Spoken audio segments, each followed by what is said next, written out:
como que vocês começaram as escolhas ali, né? A gente sabe que o Renato... Você é economista, né, Fabio? O Renato era químico, né? Se não me engano, né? Eu fiz química, eu fiz administração de empresa com ênfase em marketing e fiz educação física. Caraca, velho. Onde você escondeu o clone? Não, mas eu tenho 47 anos. Eu tive prazo. Você teve prazo. Eu tive prazo. Mas acho que é interessante até para comentar sobre isso, que você começou falando sobre evolução, né? E vocês dois têm essa questão da consistência, né? Em informação, consistência em aprimoramento. Pô, o Fábio tava vendo a quantidade de certificações até os 30 ali, um ano, cada ano tinha uma nova certificação, né? Um processo de evolução muito grande. E você trabalha muito essa questão de evolução, né? Você, em algum momento, imaginava, assim, eu conseguia ter alguma dica de para onde você ia trilhar o seu caminho, ou você foi sempre buscando as portas que se abriam? Geiger, eu vim de uma geração que não tinha internet. Então as possibilidades eram menores. Tem um lado muito positivo à internet, porque você pega meu filho de 10 anos de idade e você perguntar para ele o que um arquiteto faz, ele sabe explicar. O que um médico faz, ele sabe explicar. O que um engenheiro faz, ele sabe explicar. Uma criança de 10 anos de idade na minha geração não saberia. Porra, eu tava comendo terra. Eu, quando era criança, pra você ter uma ideia, quando eu era criança pequena, eu queria ser motorista de ônibus. Por quê? Porque a gente pegava ônibus, achava legal pra caramba o cara dirigir ônibus. Queria ser motorista de ônibus. Quando eu tinha 11 para 12 anos de idade, um pouquinho antes do meu pai encerrar a sua vida profissional, forçosamente, ele me levou na empresa onde ele trabalhava. Meu pai trabalhava numa indústria farmacêutica. E eles deixaram no final de semana que os pais levassem os filhos para conhecer o local de trabalho. E eu olhei aquilo, fiquei encantado vendo aqueles reatores químicos, aquelas máquinas. Eu falei assim, pronto, eu sei o que eu quero fazer. Eu quero ser químico. Então, quando eu era muito criança, eu já sabia o que era fazer. E aí eu fiz... Aos 14 anos, técnica em química, depois fiz faculdade de química. Aí eu trilhei uma jornada muito longa em CLT, fui por muitos anos CLT. A empresa que eu era funcionário, eu comprei 50% da fábrica, que é uma indústria farmacêutica e farmoquímica. E aí, quando eu me vi sócio de uma indústria, eu me vi na necessidade de entender e gerir pessoas e conhecer um pouco mais de marketing. Aí foi quando eu fiz faculdade de administração de empresa, com ênfase em marketing. E agora, não muito tempo, eu encerrei aí a faculdade de educação física, entendendo que era um papel muito importante, por mais que eu tenha 30 anos de treino, ser uma pessoa graduada para ter a autoridade correta para poder fazer vídeos, produzir conteúdos relativos a treino de musculação. Fábio, eu acho que é interessante puxar esse ponto, porque hoje em dia, né, os mais jovens, eu também era uma pessoa que quando criança, eu lembro de que naquele mês, acho que o dinheiro que deu para comprar um livro lá que eu queria, a gente comprou a Barça e não tinha como comprar a Barça inteira, a gente comprou a V. Que era, porque vinha em letra, tipo, então você... a Barça da letra V, fica tudo com V, então, tipo, sei lá, Vesúvio. Aí você ia ler o seu negócio, era isso, tá? A Barça era o Google da época. Era o Google da época. Tinha dois compêndios, você tinha a Barça e a Mirador. A Barça era padrão, Mirador era preta, bonita. A Barça era vermelha. Depois teve a Russi. Aí tinha... Você tinha duas situações, ou você ia pra biblioteca, ou você ia pra casa do amigo que tinha Barça. Pra fazer trabalho de escola. Era isso. O Google da época mesmo. O Google da época. Barça era o Google da época. E hoje em dia o que eu sinto, assim, ainda mais os mais jovens, é que cada vez mais eles têm uma ansiedade natural, né? Então, pensar em fazer algo como você fez, depois de muito tempo de carreira, eu vou começar preciso de novas habilidades, então eu vou fazer agora marketing e tal coisa. As pessoas pensam, nossa, 2 anos de curso, 1 ano de curso, não dá. E você vem dessa formação contínua, 4. Então, faculdade, né? As pessoas já... Imagina hoje, assim, pensa, nossa, eu vou para agora, depois de já ter uma carreira por um tempo, vou parar mais 4 anos, ou não parar, mas eu vou começar uma nova escola de 4 anos. Isso vale também para as formações. A pessoa às vezes chega num ponto em que ela tem lá o CFP, tem alguma outra coisa, ela fala assim, mas tem mais um, será que até eu chegar lá já não tem um AI que vai me cobrir isso? Como que você vê nos mais jovens essa questão da formação contínua? O Geiger, nosso setor acaba sendo mais maluco ainda, que é quando a gente forma para bancos. E não existe formação para banco, não existe uma graduação para bancário, de fato, uma formação. Então, esse jovem, ele estuda outros assuntos. Ele estuda, às vezes, vai até nutrição e para num banco. Porque o banco, ele contrata muito. Ao contratar muito, ele contrata de várias graduações. E aí ele termina os 4 anos, 5 anos... E agora você precisa estudar para banco, porque você trabalha no banco, estudar produto, entender mais a parte comercial, e ele não quer estudar muito. Mas por quê? Porque a graduação para ele era algo forçado. Então tinha que fazer. Mas agora, quando depende só dele, às vezes ele não faz. Então tem toda essa ansiedade mesmo, tudo é muito longo. Daqui 4 anos, daqui 3 anos. O CFP que você comentou, Geiger, é uma certificação que demora 6 meses. Para estudar. E eles acham que é longo prazo isso. 6 meses. 6 meses. 6 meses é nada, né? 6 meses para fazer uma prova. O Diegão aqui tem. O Diegão aqui, o outro host, ele tem. Acho que é o CFP que ele tem. Isso. Então a gente faz essas formações, desde as certificações rápidas até as formações mais completas. A gente tem uma pós que são 1000 horas ao vivo. Então, 1000 horas ao vivo dando conteúdo. Porque a gente entende que para se destacar no mercado hoje, você precisa ir além, você precisa estudar mais. Só que uma oferta de outro lado são cursos mais aulas gravadas, online, negócio rápido. Para o mercado financeiro, não funciona porque o mercado financeiro ele é muito perecível. É diferente do Cariani ensinar musculação.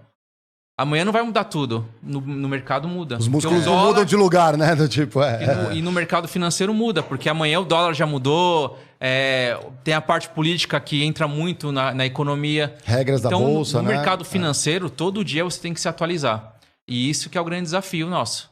Mas tem muita atualização também, né? No caso de pesquisa científica, ou demora mais, você acha? Tem, mas não na dinâmica do mercado financeiro. Não. Tá tudo bem. Aí a Rússia resolve pegar a Ucrânia. Aí acabou o mundo, velho. Já mudou tudo. Entendeu? Né? Não vai acontecer isso na ciência. O que acontece é uma nova tecnologia e também muda. Por exemplo, vocês viram recentemente aí que viralizou uma nova medicação para tratamento de obesidade? Qual que é o Ozempic? Aquela não, coisa? O Ozempic, ele foi superado por uma nova medicação agora, eu esqueci o nome, ele tem um nome bem estranho. Sim, eu acho que eu vi também. Mas ainda não está autorizado no Brasil, né? Mas ele foi lançado, ele é uma evolução dos análogos de GLP-1, que é igual ao Ozempic, Saxenda, Trulicity, que na verdade, os análogos de GLP-1, o Saxenda, Ozempic, Trulicity, esses medicamentos, eles são para tratar diabetes. E aí a medicina, os médicos viram que ele traz um retardamento do esvaziamento gástrico e, isso aqui funciona para emagrecer. E aí eu acho que 1% usa para diabetes e 99% para emagrecer.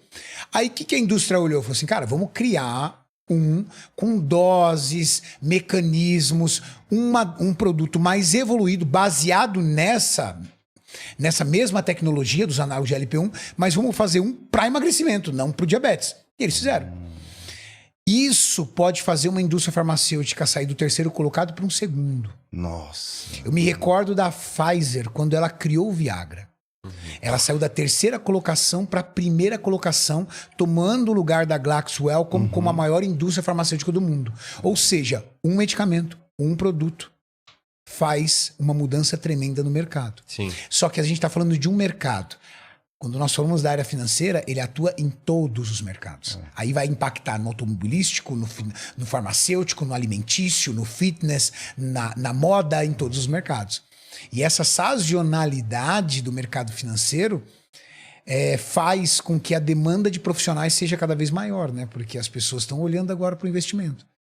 Quantos de nós, na nossa geração, quantos anos você tem, Mário? 40. Quantos anos você tem, Geiger? 38. Então, nós aí que estamos mais ou menos na mesma geração, quantos de nós, dos nossos pais, aplicava na bolsa? Nenhum. Nada. Aplicar na bolsa ainda são poucos, acho que é uns 3% do Se você chegasse lá, por exemplo, né? na época dos nossos pais, chegasse lá na bolsa, lá, 2, 3 mil reais, o cara chutava a tua bunda. Não precisa nem levar muito tempo atrás, assim. Se você falar 10 anos atrás, você já era muito complexo, tinha taxa, você tinha que entrar em lugares que você tinha que ter formação para investir quase. Acho que o máximo que tinha era tipo aquelas soluções, tipo carta de crédito bancária, eram as coisas mais simples. Agora não, agora com 500 conto você tá no game.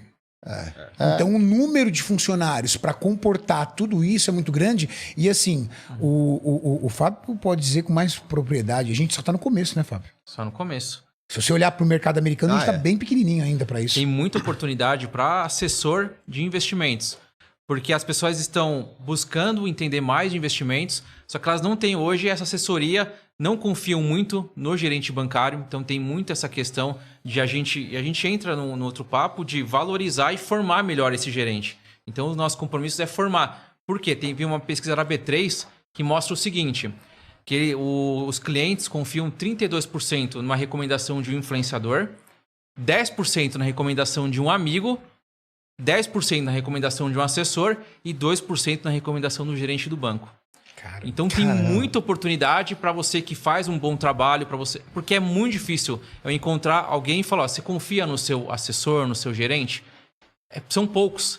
Então alguém que faz um bom trabalho e conquista a carteira dele e fica pelo resto da vida. Lá nos Estados Unidos, como o Karene comentou, o planejador sai com a família toda. Começa ali com os avós, aí vai para os filhos, netos, porque é uma questão de confiança. Porque quando a gente fala de um assessor, ele é um médico das finanças. É um advogado da família, quase, né? Quase. Ele tem que saber tudo que acontece, tem que saber toda a carteira, todo o portfólio. Porque quando você vai atender um cliente que tem ali conta em 2, 3 bancos, que é muito comum hoje, você precisa saber o que está aplicado no outro banco. Porque às vezes ele está em ações e outro banco está ali em risco. Você não sabe o que está acontecendo, você vem e coloca ele em mais risco ainda. Que é o que a gente brinca, é igual um médico. Se o médico não souber o que o paciente está tomando, ele vai dar uma outra dose e aí mata o paciente. É a mesma coisa no mercado. Mas, Fabião, eu acho que também isso é um pouco culpa do banco. Sabe por quê? O gerente metia na tua goela abaixo título de capitalização. Nossa, é verdade. Pô, título de capitalização é uma sacanagem. Sacanagem. Título de capitalização. Vendia plano de previdência pro cara investir por 6 meses. Entendeu? Eu tenho 6 meses para investir. Pega um plano de um VGBL aqui. O VGBL não é um... Que é o que dá na listinha da meta dele do mês. Exatamente. Ali, né? Aí o que acontece? Seguro. Quem não vai ter pé atrás com o gerente? Agora... Tá certo. Agora, o banco vai ter que mudar. Sabe por quê? Porque antigamente você tinha o banco ou o banco. Agora você tem a corretora. Aí o cara olha e fala assim, ixi, meu, se eu empurrar título de capitalização para esse cara, é capaz de ele tirar todo o dinheiro e botar tudo na corretora. Essa semana teve uma pessoinha aí que tá me vendo aqui, que eu sei, ó, que tava ali com um banco aqui, ó, só no chavequinho. Falei, ó, mas antes de tomar uma decisão, fala com esse corretor aqui, o meu assessor pessoal aqui, ó. Dá uma conversadinha. Ela falou, porra, mas a sensação é assim, o banco tava me enganando. Meu. Falei, mas não é bem assim, o cara tava batendo a meta dele, empurrando o produtinho e tal. Hoje é difícil. Quando a gente olha para o mercado de varejo, é um mercado até 10 mil de renda ou 100 mil de investimentos. Esse mercado é o que mais sofre. A pessoa que quer investir R$1.000, 2.000, 5.000, não tem taxa. As taxas são altas e é muito difícil você atender esse cliente. Então, os bancos realmente colocam muitas coisas lá. Não é bom o atendimento. Então, para quem investe pouco, uma corretora você tem que ir, não tem jeito. Quando a gente trata com alta renda, um segmento private, aí você já tem os produtos praticamente iguais hoje. Então, hoje são iguais, mas só a dinâmica de atendimento é um pouco diferente, mas os produtos são iguais hoje.